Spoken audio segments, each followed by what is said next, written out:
Shalom. All praise to Yahweh Shemiel Shah. Double honor to the Apostles GMS. My name is Amna Allah, coming at you with another lesson. In this lesson, I want to focus on the book of Sirach, chapter 23, verse 19. I'm going to start from verse, I'll start from verse 18. Sirach, chapter 23, verse 18, also known as the book of Ecclesiasticus, found in the Apocrypha. It says, "A man that breaketh wedlock, saying thus in his heart, who seeth me?" In other words, a man that commits adultery, saying thus in his heart, who seeth me? I am compassed about with darkness. He's saying, who see me? I'm compassed about with darkness. In other words, I'm covered. No one can see me. No one can see what it is that I'm doing. The walls cover me. Nobody sees me inside this room. The walls are covering me. Okay? I'm in the dark. And nobody seeth me. Nobody's here. What need I to fear? What should I be afraid of? That's what he's saying. The Most High will not remember my sins. The Most High is not going to take account of this. Such a man only feareth the eyes of men. Right, that man only feareth the eyes of men due to the fact that he's saying, I'm in darkness.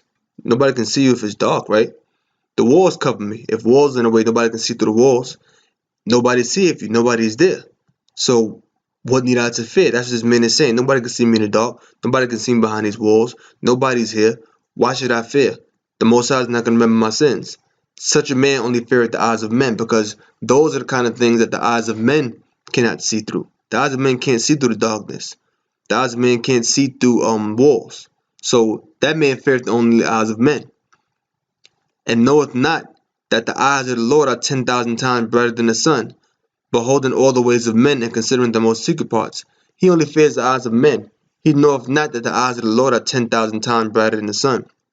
In other words, things that man's eyes can't see, the Lord's eyes can see. But those things are talking about the angels. Because when the Lord said, when the scripture says, the eyes of the Lord are 10,000 times brighter than the sun, you got to remember, the sun shines, right? The sun shines upon the earth. Though the sun shines upon the earth, there are certain parts of the earth that aren't lightened by the rays of the sun, while there are other parts of the earth that are. But the eyes of the Lord, meaning his angels, are 10,000 times brighter than the sun. In other words, the eyes of the Lord, which are his angels, are in all places. Because the sun's light, when it shines, doesn't shine everywhere. It doesn't shine in every single last spot of the planet Earth. But the eyes of the Lord are 10,000 times brighter than the sun. In other words, imagine if the sun was 10,000 times brighter than what it really was. Wouldn't that make the rays of the sun that much more powerful? Wouldn't that allow the sun's rays to encompass all areas of the planet Earth? Of course, because it'll be 10,000 times brighter than what it really is. But the eyes of the Lord are 10,000 times brighter than the sun. The eyes of the Lord, meaning his angels, are that bright.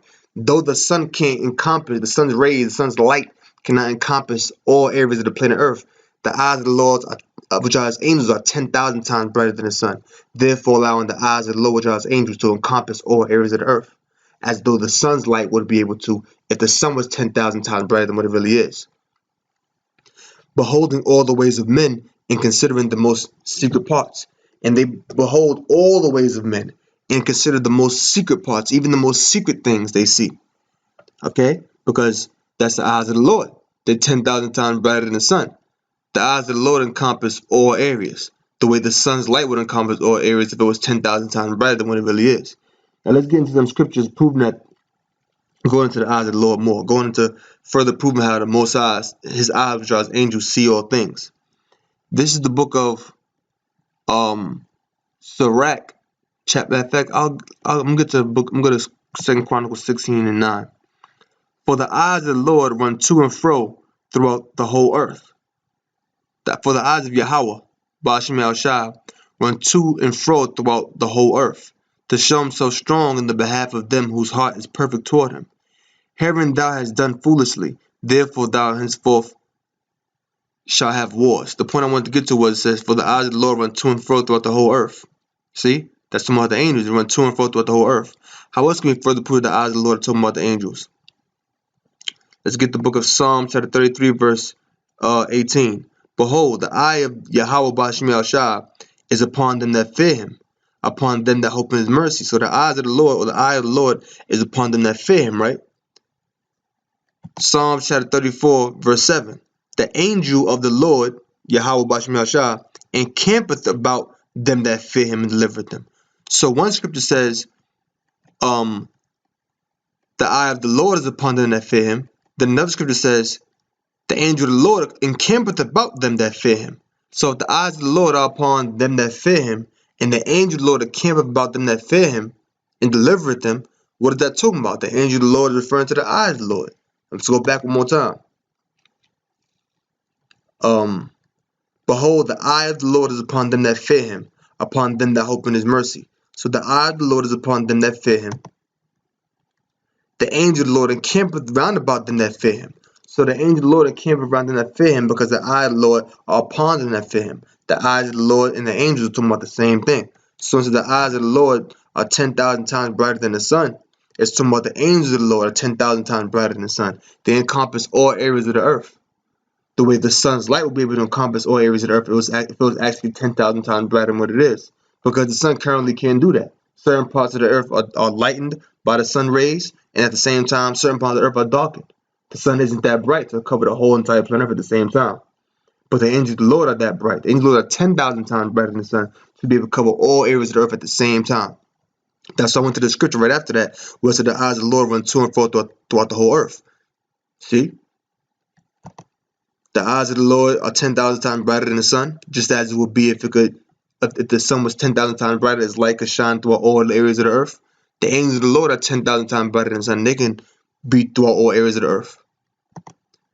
That's why they said the eyes of the Lord run to and fro throughout the whole earth, like the sun if it was 10,000 times brighter. And along with Psalms 33 and Psalms 34. Let's get another scripture. Proverbs chapter 15, verse 3. The eyes of the Lord are in every place, beholding the evil and the good. That's talking about the angels once again. They're in every place, beholding the evil and the good, even in the most secret places. You can be somewhere and nobody's seeing you, or nobody's here. Let me eat this pork chop sandwich. Well, guess what? The angels of the Lord are there. The angels of the Lord are there. And they're in every place, beholding the evil and the good, seeing all things you're doing that's righteous and all things you're doing that's wicked. And with the final scripture, Hebrews chapter 4, verse 13. I'm going right to the point. Hebrews chapter 4, verse 13. Neither is there any creature that is not manifest in his sight. Manifest meaning what? Made known. Neither is there any creature that is not manifest. Let me go to the blue letter.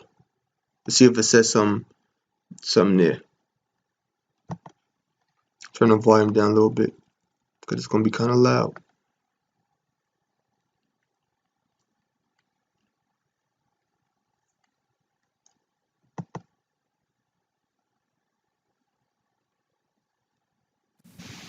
Strong's G 852. Aphanes. Aphanes. Aphanes, not manifest, hidden. Okay? Non-apparent. See it? Non-apparent. So it means not manifest, hidden. Let the page go back. So, neither is there any creature that is not hidden in his sight. Nothing is hidden in his sight. Okay? Neither is there any, because when something is manifest, it's being made known. So everything is made known in his sight. So therefore, if everything is made known, that means nothing is hidden. Neither is there any creature that is not manifest in his sight, the sight of his eyes, which are his angels. But all things are naked. When you look at the word naked, it's just gymnos. It doesn't give you anything deep in the blue letter, so I'm not even gonna go into it. But all things are naked, meaning what? If something that's naked is uncovered. So all things are naked, meaning all things are uncovered. All things are bare, meaning nothing is covered. Nothing is so covered that it can't be seen. But all things are naked and opened unto the eyes of him with whom we have to do. So all things are naked, meaning all things are uncovered, all things are made bare. Matter of fact, let me look at something real quick.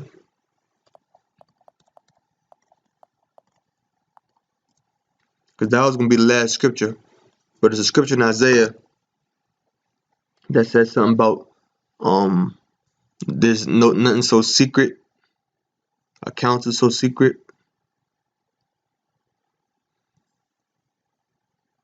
Hopefully this thing load up. Alright, let me see something real quick. Bear with me for a second.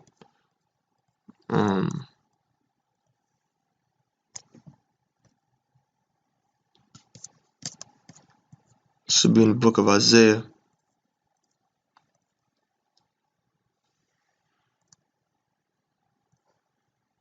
I seen one just now.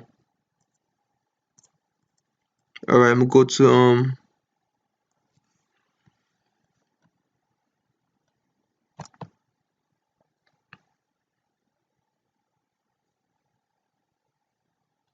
this thing load up real quick.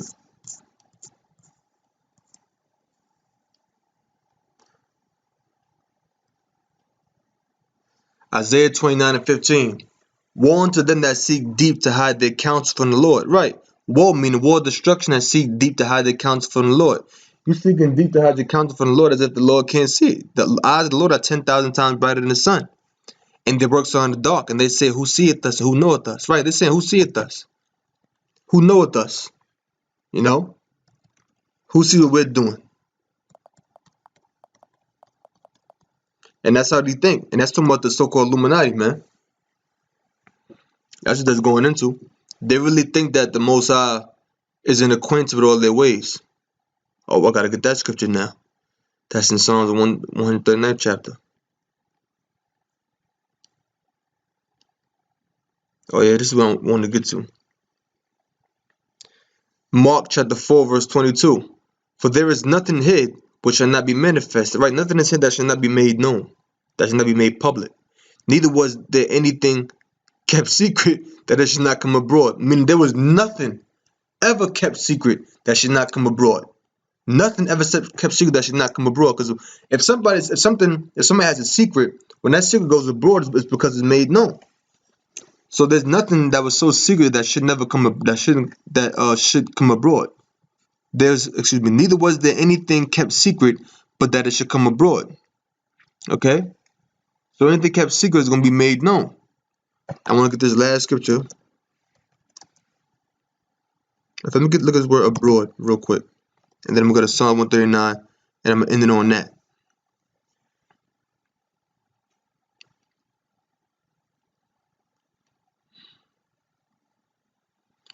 This thing is acting stupid now. It was just moving fast the whole time.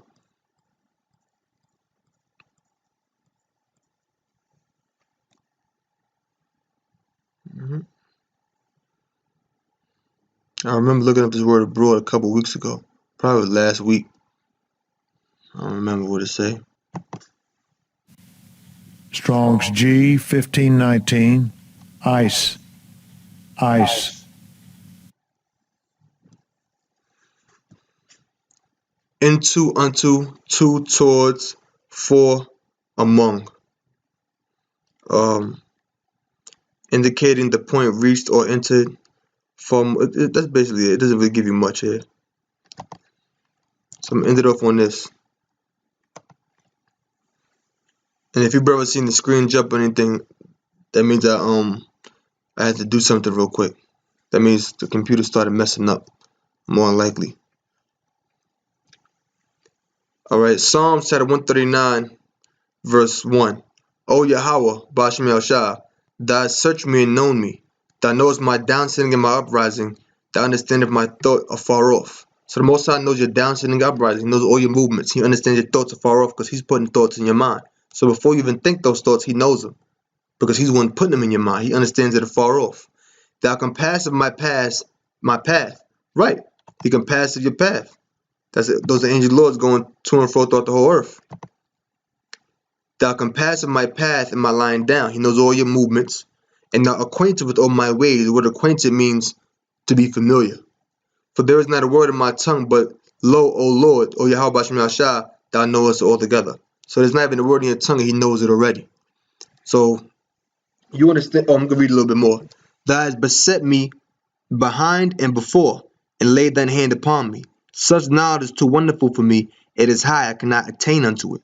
Whither shall I go from thy spirit, or whither shall I flee from thy presence? Where can you go to flee from the Lord? If I ascend up into heaven, thou art there. If I make my bed in hell, behold, thou art there. So you go to the grave, he's there. You go in the spirit world, he's there. If I take wings of the morning and dwell in the uttermost parts of the sea, even there shall thy hand lead me, and thy right hand shall hold me. So no matter where you go, you could travel to the furthest parts of the sea, no matter where you go.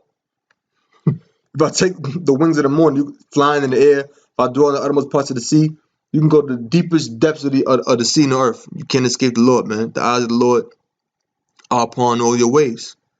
That's why the scripture tells you in the book of Hebrews, I had just read, all things are naked, meaning all things are uncovered before him. So with that, I'm going to close. I hope you brothers learned something. Shalom.